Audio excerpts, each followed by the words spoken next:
everybody. In this video we're going to take a look at how to beat the Act 2 boss, the Champ, using a fully upgraded Defect. Big ticket relics in play here. Probably most important for my run is the Ice Cream, which allows me to conserve energy between turns. Allows me to set up various scenarios where I can bank a lot of energy and ultimately save up for things that are more expensive, such as multicast, for example. Aside from that, I do get a free play whenever I play a power card. I do have a few power cards in there. Otherwise, nothing in this loadout really is that helpful. Most just stuff that interacts in between rounds. The deck itself is supposed to be a channel deck, but I really don't have a lot of channel mechanics just yet. I have a recursion available, the zap and the electrodynamics, and the ball lightning are the only way that I can channel lightning, and I only have one channeling of frost right now. So it's a pretty weak deck, all things considered. So ultimately what that means for this particular run and this fight specifically is I have to keep these orbs out there as long as possible. I can't go about just burning through them and evoking them because I don't have a way to get a lot of them back out there. So fighting the Champ, he's obviously a tough one. He spends majority of the fight just doing little attacks here and there, and then basically buffing himself up for a couple of really big attacks. If you get after his first big attack, usually it's only a few more turns after that before he starts to outpace you with his strength gain, and then he'll overrun you. So you have to be able to take him down pretty quick. He has a pretty big health pool, so that's tough to do. You can get through with a balanced deck for the first good 3/4 of the fight, and then he starts to outpace because you can block a lot of his stuff, because like this 16 isn't really that much in terms of big hits. Even on this first turn, I can block 10, and then with the block and the frost, I'm going to be able to block that just naturally. So let's get our stuff out here. We have some channeling going, so we're good on that front there. Order of the channel didn't really matter here because where it was, I was always going to end up with 2 frosts and 1 lightning. There's no way really around that for the most part. So ordering of them, yeah, it may matter here or there, but right now I'm not terribly concerned with it.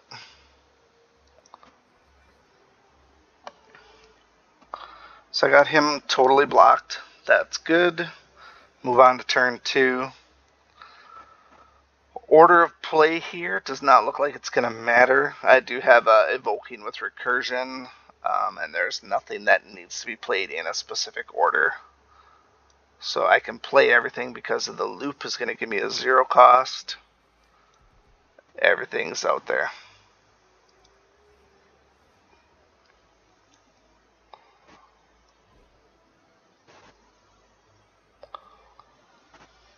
Okay, we have our first rebound card. Rebound card always needs to be played in specific order so that you can preserve the card that you want.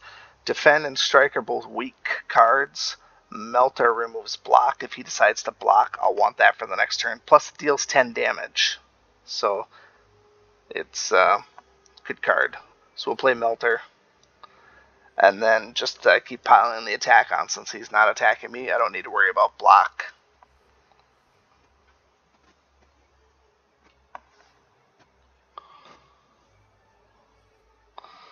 He still didn't block, so Melter is still available. Multicast is set up for Frost right now. Definitely not worth it because I'm not blocking. Even if I do Recursion first, not really that. Yeah, not really looking to multicast this with only like 2 energy anyways. So that's not a good plan. So we'll just let that one go. I don't like to see that go, but I feel like we can do better.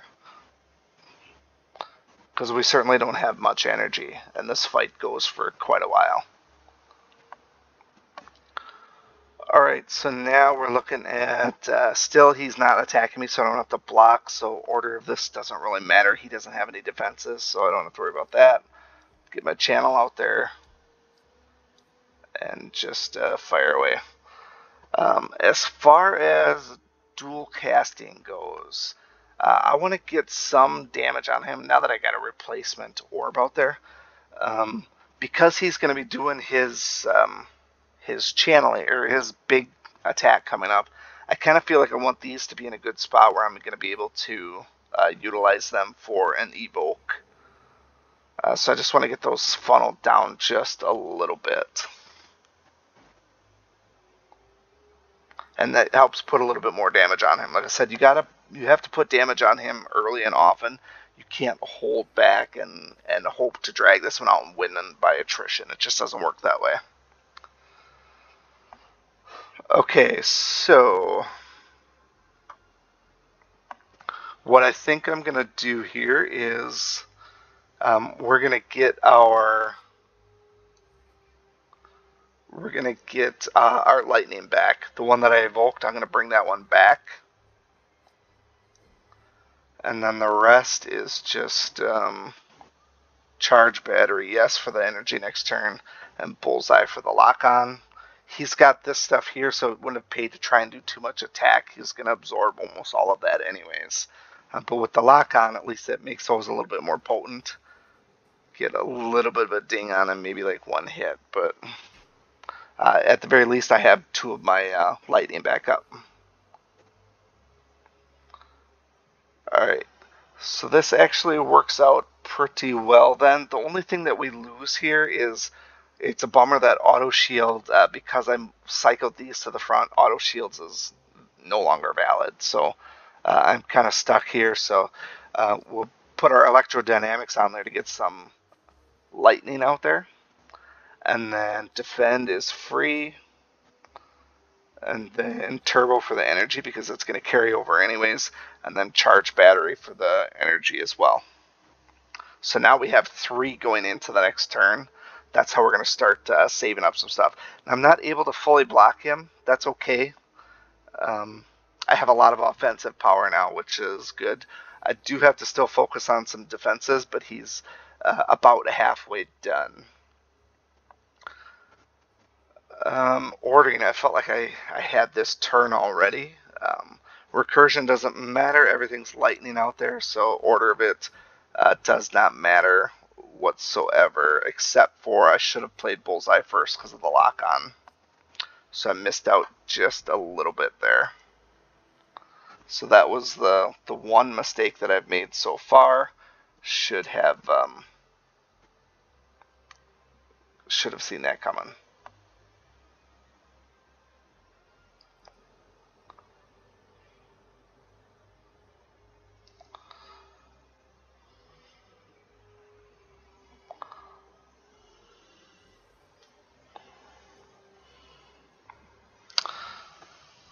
Okay, he's still not attacking, so the go for the eyes doesn't really matter.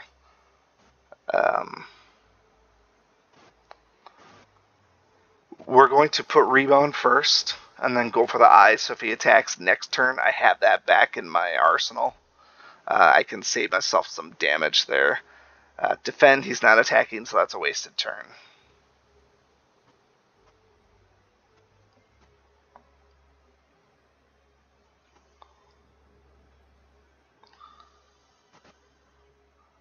Alright, so now he's getting a little bit antsy. 27 times 2. Always play melt first. Gets rid of his shield. Go for the eyes. Drop that down to 20. That's good. Melt again. Strike. And defend. Basically play everything. He's going to hit me bad here. That's his big attack. So this here is sort of the midpoint of this fight. Everything that happens after here is a make or break, if you will. So now I can go defensive, or I think he doesn't have lock on. I wish he had lock on. I think we're going to pump out the multicast at this point. Otherwise, we're just spending stuff for the sake of spending it. One attack isn't going to do anything. One recursion isn't going to do anything. So let's put 7 times 8 on him. That's going to be 56 damage. That's going to help get us over this hump. I do lose 1 lightning. That's okay. We're down on the home stretch now. He is buffing himself up again. 26, which I can absorb. I think we try to finish him off at this point here. Dual cast, zap, take a little bit of defenses. So that saves me on that little bit there. Another 12 damage going his way, plus another 3 for the start of the next turn. And he should be dead, barring any type of really horrible last draw here. So he's coming at me 20 times 2 again, so he's got to get killed at this point here. Auto shields works for me. I think. No, let's not waste that. I only have 3 energy. So ball lightning, dual cast, barrage. So ball lightning first, barrage. Now he's dead. Dual cast. So he would have killed me on that turn had I not done the multicast the turn before. It probably would have been a loss because I wouldn't have put out enough damage, and the opportunity would have been lost at that point. So, like I said, you have to be able to put out a lot of damage quickly. Otherwise, you get to those points where he does multiple attacks in a row, and once he gets to plus 10 strength, you can't beat him anyways. You can't block all that damage. If you have any questions, comments, concerns, feel free to leave those below. Otherwise, we will see you again soon. Thank you so much for watching this video and supporting my channel. If you like this video, please show your continued support by hitting that like button, and be sure to check out both my YouTube channels for new content all the time. And always remember, peace is a lie, there's only passion. We'll see you next time.